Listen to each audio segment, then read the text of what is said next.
Waouh. C'est des Des mandingues. feuilles toutes vertes. Oui, voilà. Ben, Ne les cachez pas, ce n'est pas grave. j'ai acheté le livre par hasard de Rachid Bellil. Rachid Bellil, on le connaît, il est né en 1948 dans le village de Het Abou Youssef. Il est universitaire, il est chercheur, il est anthropologue et il est écrivain. Il est surtout celui qui a beaucoup travaillé sur l'Ahlil. Et l'Ahlil a été inscrit au patrimoine national, mondial, Absolument, pardon, voilà, en il a été 2008. sur les pas de Oui, Mouloud Mamri, exactement. qui a commencé le travail, lui, il l'a achevé. Il lui a facilité la vie d'abord et ensuite ils ont travaillé ensemble. On le connaît. Alors, Rachid Bellil, on le connaît aussi parce qu'il est l'auteur de nombreux ouvrages et surtout de l'anthologie l'anthologie du conte Amazigh d'Algérie. 2017-2018, Rachid Arabi Matissa. En plusieurs volumes. Oui, en deux volumes. Plusieurs volumes. En deux volumes, Je pense que deux. voilà. Donc il avait recueilli les contes donc cette tradition orale. Entre le 19e et 20e siècle. C'est un travail de collecte, c'est un travail de documentation, c'est un travail où il est obligé de... D'ailleurs, il l'a commencé à l'époque où il travaillait déjà sur l'île. C'était une occasion parce qu'il rencontrait déjà des personnages, sachant que certains membres de l'île comme Moulay Slimane Siddiq, Allah yarhamou, l'a beaucoup aidé aussi dans la traduction des contes. Il l'a aidé aussi pour l'Ahlil. Rachid Bellil, donc c'est un travail qu'il a fait pendant plusieurs... De longue haleine, effectivement. Exactement. Et ça a donné cet ouvrage. L'ouvrage, c'est Contes du Gourara.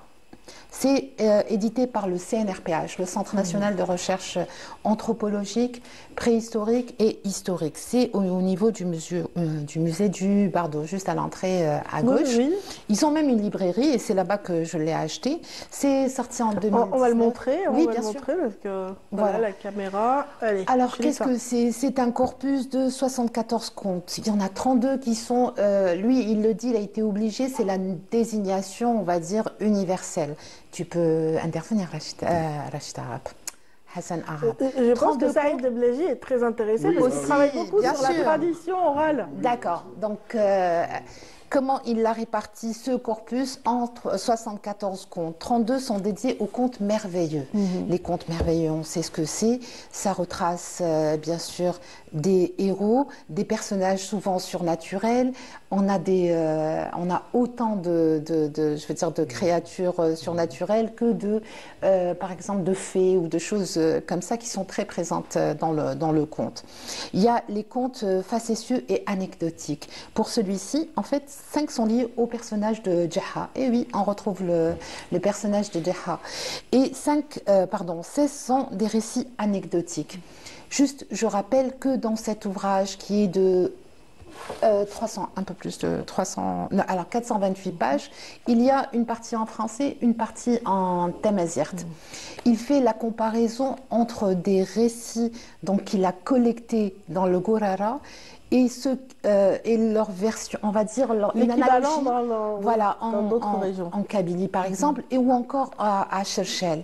Et pour ça, Rachid Bellil a dû faire, on va dire, des enregistrements, des discussions, des rencontres pendant plusieurs années avec les conteurs, par exemple Abadi Moussa, je vais les citer parce que ce sont ses références, Abadi Moussa et Babayi du Qsr, parce qu'il y a plusieurs qsr à... C'est un chapelet de qsr, le Gourara. Exactement, il y en a plusieurs. Qsr et Issa, Ba Abdallah et Moulay Ahmed et Ba Halla Mariama de Qsr Charwin, Dahmani Abdallah, Kadri Mohamed et Bachir du Qsr Timimoun.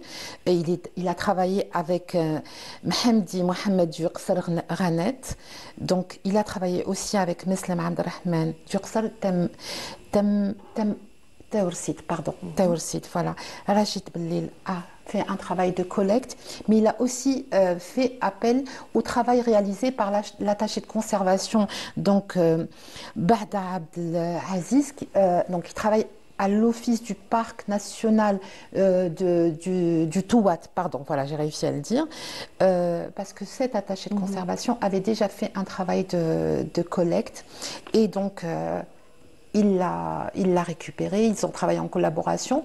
Pour Rachid Bellil, il était question d'abord d'essayer de faire une traduction qui se rapprochait le plus sans dénaturer le sens de ces contes. C'est important parce que ces contes sont racontés depuis des siècles et des siècles et parfois avec des ajouts personnels de celui qui le raconte. Et parfois, il peut arriver que ce genre de choses disparaissent avec le temps s'il n'est pas repris dans les, on va dire, des normes, alors qu'il n'y a pas réellement de normes, puisque c'est le conteur, je veux dire, c'est le conteur qui décide. Voilà. Donc il l'a récolté, il l'a transcrit, il l'a traduit et il l'a adapté. Voilà. Ensuite, il a fait une analyse comparative, j'ai envie de dire, entre guillemets, comparative, entre ceux de Kabylie, de Chefchel et ceux du Gourara. Voilà. Et souvent, on retrouve les mêmes thématiques, c'est-à-dire les liens familiaux, le père, la mère, la grand-mère, les enfants, la fille, le fils et la marâtre. La marâtre, elle est toujours méchante. Et il y a la présence d'animaux, bien sûr, toujours le serpent, l'ogresse, Teriel en kabyle, Tamarart, je ne sais pas, Tamarart en zénète. On retrouve le chacal, bien sûr, et ça dans toutes les régions d'Algérie. Il y a ces personnages maléfiques, la famille, la marâtre qui est méchante, qui essaie de maltraiter la fille de son mari en l'envoyant chercher, je ne sais pas, une pelote de laine qui a disparu.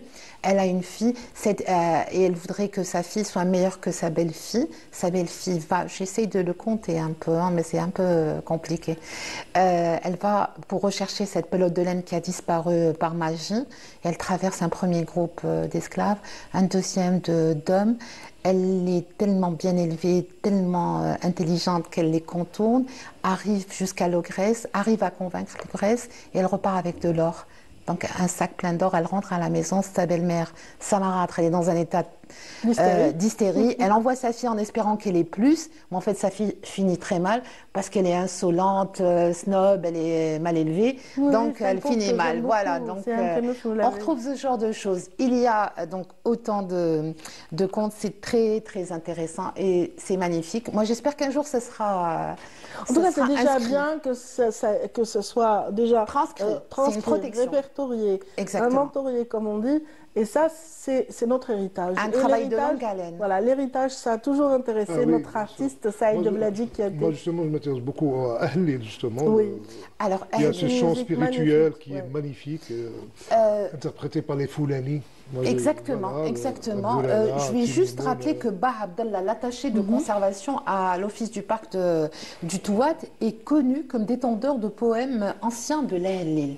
Donc, ces transcriptions sont importantes. Un trésor. Un trésor, et on espère, Inch'Allah, que ça sera qu'un jour inscrit au patrimoine édité. Mais je pense que c'est inscrit dans le patrimoine municipal.